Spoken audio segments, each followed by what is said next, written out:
안녕하세요. 도시의 모든 것을 알아보는 도시스캔입니다. 오늘은 군인이 가장 많은 나라, 상위 10개 국가를 알아보겠습니다. 자료는 국제전략문제연구소에서 발행하는 군사균형 자료를 활용하였습니다. 그럼 빠르게 알아보겠습니다. 10위는 대만입니다. 대만의 총 병력수는 약 183만 1450명입니다. 이 중 현역 군인은 16만 3천명이고 예비역은 165만 7천명입니다.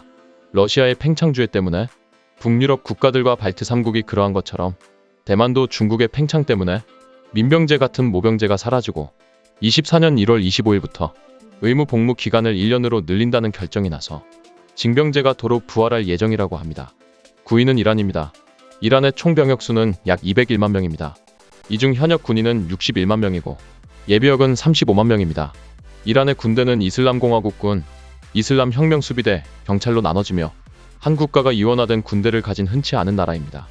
이란 군대는 이집트, 튀르키예, 이스라엘과 함께 서아시아에서 4대 군사강국이며 의무복무제를 운영하며 육해공군, 방공군 모두 사병은 21개월을 복무해야 한다고 합니다.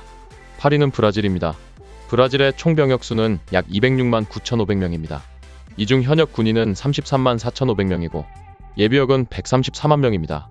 브라질 헌법에 의하면 브라질의 남성들은 병역 의무가 있으나 양심적 병역 거부 행사가 가능하다고 합니다. 여성들과 성직자들은 병역 의무에서 배제됩니다.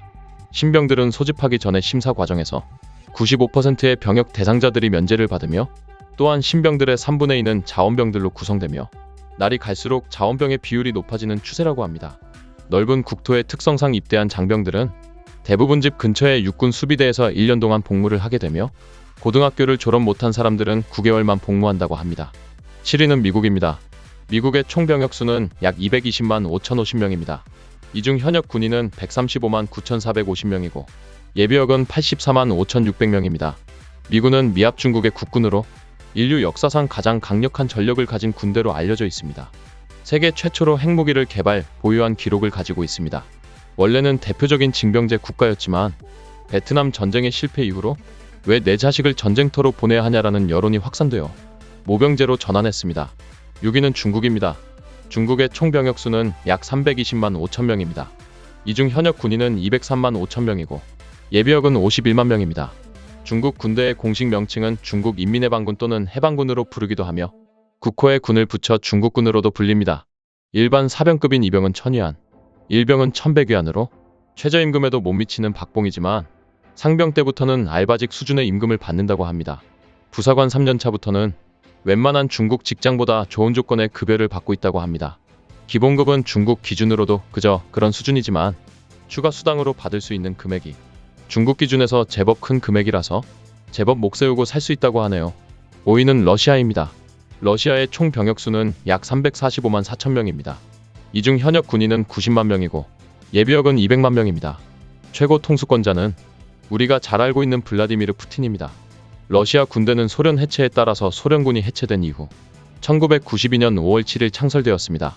소련의 군사과학적 유산을 물려받았으며 미군과 상호학증 파괴가 가능한 대규모 핵무기를 보유하고 있습니다. 4위는 인도입니다. 인도의 총 병력수는 약 512만 6,450명입니다. 이 중 현역 군인은 144만 4,500명이고 예비역은 115만 5천명입니다. 인도는 핵무기에 ICBM, SLBM, 항공모함을 모두 갖추었고 140만에 달하는 방대한 병력과 세계 3위의 국방비 그리고 풍부한 실전 경험을 갖춘 군사대국으로 세계 4위의 군사 강국으로 평가받고 있습니다. 인도 군대는 모병제로 장기 복무제를 중심으로 운용되며 최대 35년 이상 근무할 수 있다고 합니다. 한번 입대하면 장기 복무가 가능하고 명예제대 후 나오면 국가에서 연금까지 주니 빈곤층 혹은 서민들에게는 그야말로 꿈의 직장이나 다름없어 모병 신청자가 매우 많으며 입대하기가 굉장히 어렵다고 합니다. 3위는 베트남입니다. 베트남의 총 병력수는 약 552만 2천명입니다. 이 중 현역 군인은 48만 2천명입니다. 베트남은 징병제 국가입니다.